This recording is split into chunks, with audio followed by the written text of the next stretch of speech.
ब्रह्मचर्य नष्ट हो जाए तो प्राणायाम करके मंत्र जाप करे।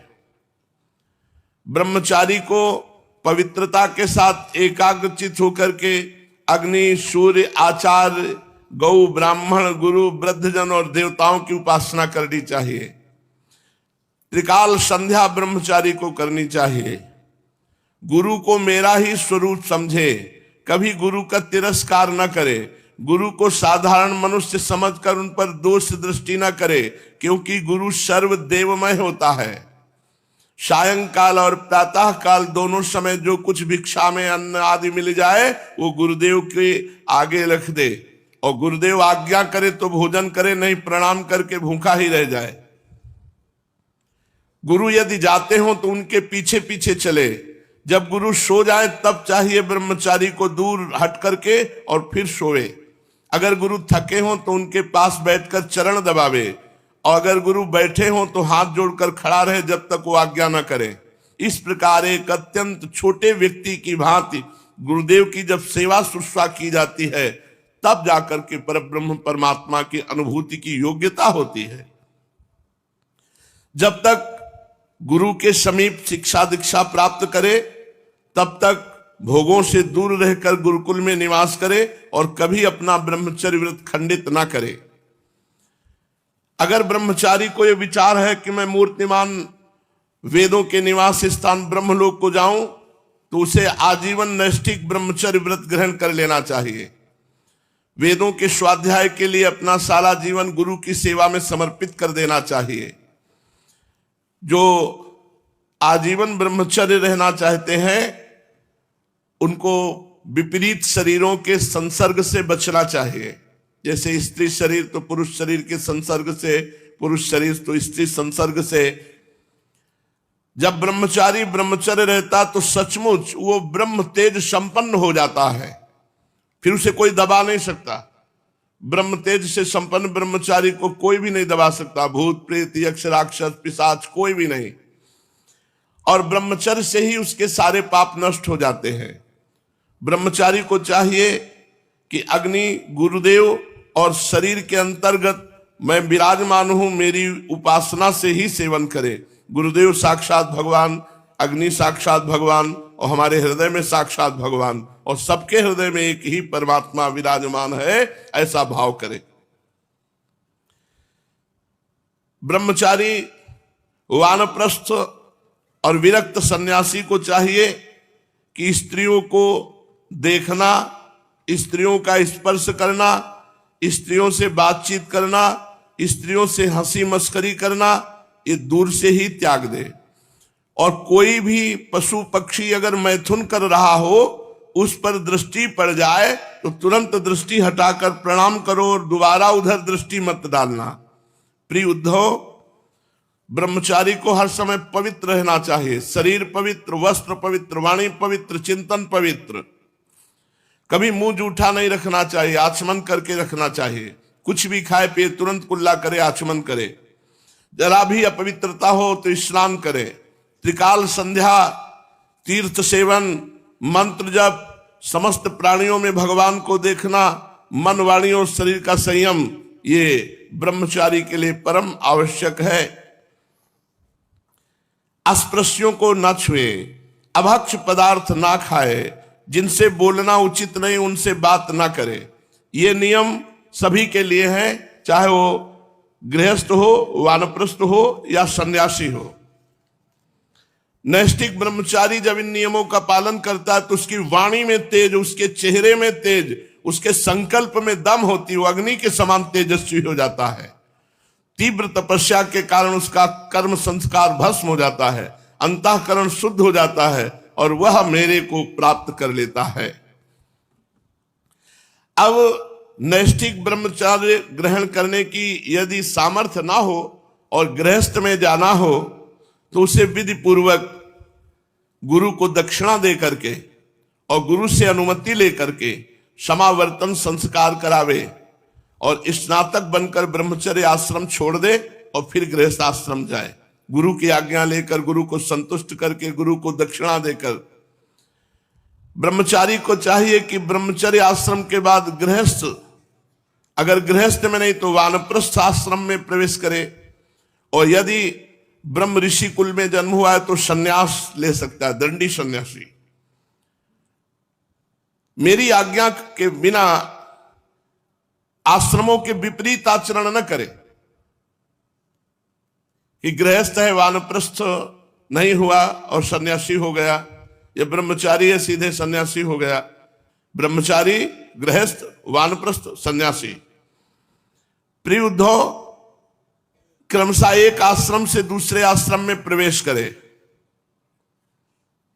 मेरी आज्ञा का उल्लंघन न करे, आश्रम के विपरीत क्रम से आश्रम परिवर्तन कर स्वेच्छाचार में प्रवृत्त न हो जाए।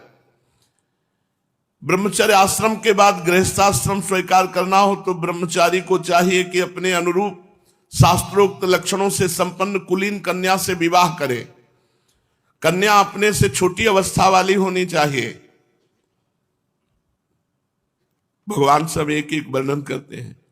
यज्ञ, याज्ञिक, अध्ययन, दान करने का अधिकार ब्राह्मण, क्षत्रिय एवं वैश्यों को समान रूप से, परंतु दान लेने का अधिकार केवल ब्राह्मण को है। यज्ञ कराने का अधिकार केवल ब्राह्मण को है। भगवान जो कह रहे हैं वही बात माननी चाहिए। ब्राह्मण को चाहिए कि 3 प्रवृत्तियों से, प्रतिग्रह अर्थात दान लेने की वृत्ति को तपस्या, तेज और यश का नाश करने वाली समझकर पढ़ाने और यज्ञ कराने के द्वारा ही अपना जीवन निर्वाह करना चाहिए। इसीलिए प्रायः जितने ब्रह्म ऋषि पाए गए सब निर्धन अवस्था में पाए गए, क्योंकि तपस्वी, भयंकर तपस्या में लगे हुए, जगत मंगल के लिए अपना भिक्षावृत्ति से यदि जीवन निर्वाह करने वाले तो महान तपस्वी पाए गए। अगर राजकुलों में उपरोहित कर्म करने वाले तो बात वो अलग, नहीं तो प्रायः ऐसे ही ऋषि कुल में ब्रह्म ऋषि जन होते थे जो तपस्या परायण होते थे। दोष दृष्टि का त्याग कर दे, किसी पे दोष दृष्टि न करे। परावलंबन, दूसरे के अधीन न रहे, किसी से भोगों की दीनता न दिखावे। शीलोंच वृत्ति से भले जीवन निर्वाह कर ले। उद्धव, ब्राह्मण का शरीर अत्यंत दुर्लभ है। यह इसलिए नहीं मिला कि इनके द्वारा तुच्छ विषय भोग ही भोगे जाएं। जीवन पर्यंत कष्ट भोगने के लिए ब्राह्मण शरीर मिला है। जीवन पर्यंत तपस्या और साधना में अपने आप को जला दिया, तब वो जगत मंगल करने वाले ब्रह्म ऋषि बने। तपस्या, भगवत भजन, संयम, नियम, इन्हीं पे पूरा जीवन, तब वो आनंद स्वरूप मोक्ष की प्राप्ति करने का अधिकारी होता है। जो ब्राह्मण घर में रहकर अपने महान धर्म का निष्काम भाव से पालन करता है और खेतों में, बाजारों में गिरे पड़े दाने चुनकर संतोष पूर्वक जीवन निर्वाह करता है, अपना शरीर, प्राण, अंतःकरण, आत्मा मुझे समर्पित कर देता है, और जो कहीं आसक्ति नहीं करता, वो बिना संन्यास लिए भी शांति स्वरूप परम पद को प्राप्त हो जाता है। जो लोग विपत्ति में पड़े हुए कष्ट पा रहे मेरे भक्त ब्राह्मण को विपत्तियों से बचा लेते हैं, उन्हें मैं शीघ्र ही समस्त आपत्तियों से उसी प्रकार बचा लेता हूं जैसे समुद्र में डूबते हुए प्राणी को नौका बचा लेती है। राजा पिता के समान सारी प्रजा का कष्ट से उद्धार करे, उन्हें बचावे। जैसे गजराज दूसरे गजों की रक्षा करता है, स्वयं धीर होकर अपने आप से अपना उद्धार करे। जो राजा इस प्रकार प्रजा की रक्षा करता है, वो सारे पापों से मुक्त होकर अंत समय में सूर्य के समान तेजस्वी विमान पर चढ़कर स्वर्गलोक जाता है और इंद्र के साथ सुख भोगता है। यदि ब्राह्मण अध्यापन अथवा यज्ञ यागादि से अपनी जीविका न चला सके तो वैश्य वृत्ति मतलब वाणिज्य वृत्ति का आश्रय ले ले, और जब तक विपत्ति दूर न हो जाए तब तक करे। यदि बहुत बड़ी आपत्ति का सामना करना पड़े तो तलवार उठाकर क्षत्रियों की वृत्ति से भी अपना काम चला ले, किंतु किसी भी अवस्था में श्वान वृत्ति का अवलंबन न करे। यदि क्षत्रिय प्रजा पालन आदि के द्वारा अपने जीवन का निर्वाह न कर सके तो वाणिज्य वृत्ति, व्यापार आदि कर ले। बहुत बड़ी आपत्ति हो तो शिकार आदि के द्वारा विद्यार्थियों को पढ़ाकर अपनी आपत्ति के दिन काटे, परंतु श्वान वृत्ति का आश्रय क्षत्रिय भी न ले। वैश्य भी आपत्ति के समय शूद्रों की वृत्ति सेवा से अपना जीवन निर्वाह कर ले, और शूद्र चटाई बुनने आदि कारुवृत्ति का आश्रय लेकर, परंतु उद्धव ये सारी बातें आपत्ति काल के लिए हैं। आपत्ति का समय बीत जाने पर निम्न वर्णों की वृत्ति से जीव को उपार्जन करने का लोभ न करे। गृहस्थ पुरुष को चाहिए कि वेदाध्ययन रूप ब्रह्म यज्ञ, तर्पण रूप पितृयज्ञ, हवन रूप देव यज्ञ, काकबली आदि भूत यज्ञ और अन्नदान रूप अतिथि यज्ञ के द्वारा मेरे स्वरूप भूत ऋषि, देवता, पितर, मनुष्य एवं अन्य समस्त प्राणियों की यथाशक्ति प्रतिदिन पूजा करे। पहले तो गृहस्थों में हर घर में होता था, एक रोटी पहली गाय के लिए निकाल दी, एक रोटी ऊपर छत में तोड़ के फेंक दी कौआ आदि के लिए, और हाथ जोड़कर बाहर निकल कर देखते थे कोई संत महात्मा आते थे, भूखा आदि तो नहीं है। गृहस्थ पुरुष अनायास प्राप्त अथवा शास्त्रोक्त रीति से उपार्जित अपने शुद्ध धन से अपने भृत्य आश्रित प्रजाजनों का किसी प्रकार कष्ट न पहुंचाते हुए न्याय और विधि के साथ ही पालन करे, यज्ञ करे। प्रिय उद्धव, गृहस्थ पुरुष कुटुंब में आसक्त न हो, बड़ा कुटुंब होने पर भजन में प्रमाद न करे। गृहस्थी भजन में प्रमाद न करे। बुद्धिमान पुरुष को ये बात समझ लेनी चाहिए कि जैसे इस लोक की सभी वस्तुएं नाशवान हैं, वैसे ही स्वर्गादि परलोक के भोग भी नाशवान हैं। ये जो स्त्री है, पुत्र है, भाई है, बंधु है, प्रियजन है, इनका मिलना जुलना वैसा है जैसे प्याऊ में सब इकट्ठा हो जाते, पानी पिया, अपना अपना काम बनाया, चल दिए। या न कोई किसी की स्त्री है, न कोई किसी का पति है, ये केवल चंद दिनों का खेल है। सबको अलग अलग रास्ते जाना है। जैसे स्वप्न नींद टूटने तक ही रहता है, वैसे इन मिलने जुलने वालों का संबंध ही बस शरीर के रहने तक ही है। शरीर छूटा तो कौन किसका, कोई किसी से पूछता भी नहीं है। गृहस्थ को चाहिए कि इस प्रकार विचार करके घर गृहस्थी में फंसे नहीं, उसमें इस प्रकार अनासक्त भाव से रहे मानो कोई अतिथि भवन में निवास कर रहा हो, ऐसे घर में रहे। जो शरीर आदि में अहंकार और घर आदि में ममता नहीं करता, वो घर गृहस्थी के फंदे में नहीं बन सकता। भक्तिमान पुरुष गृहस्थोचित शास्त्रोक्त कर्म को द्वारा मेरी आराधना करे, घर में रहे। यदि पुत्रवान हो तो वानप्रस्थ आश्रम में चला जाए या संन्यास आश्रम स्वीकार कर ले। प्रिय उद्धव, जो लोग इस प्रकार गृहस्थ जीवन न बिताकर घर गृहस्थी में ही आसक्त हो जाते हैं, स्त्री पुत्र और धन की कामनाओं में फंसकर पूरा दिन हाय हाय और रात में भोग या सो गए, पूरा जीवन बर्बाद कर रहे हैं। वो मूर्तावश स्त्री लंपट कृपण होकर मैं मेरे के फेर में पड़ जाते हैं, बंध जाते हैं, और फिर वो ऐसा चिंतन करते हैं, हाय हाय मेरे माँ बाप बूढ़े हो गए, पत्नी के बाल बच्चे अभी छोटे छोटे हैं, मेरे न रहने पर ये दीन अनाथ दुखी हो जाएंगे, इनका जीवन कैसे चलेगा।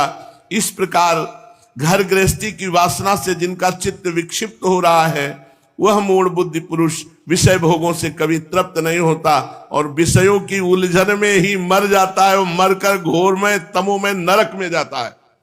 भजन करने के लिए मनुष्य जीवन मिला, चाहे ब्रह्मचारी हो, चाहे गृहस्थ हो, चाहे वानप्रस्थ हो, चाहे सन्यासी हो।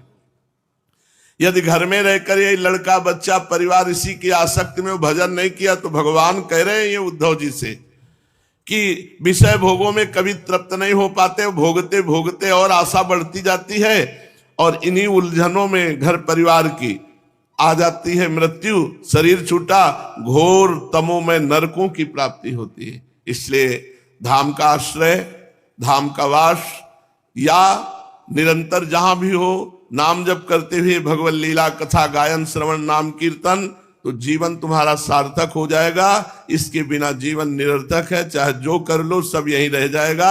आपके साथ जाने वाला भगवान नाम है, जो आपके शुभ अशुभ दोनों का नाश करके, जो संचित कर्म का नाश करके, क्रियमाण को निष्फल करके, प्रारब्ध को भोगवा कर भगवत प्राप्ति करा।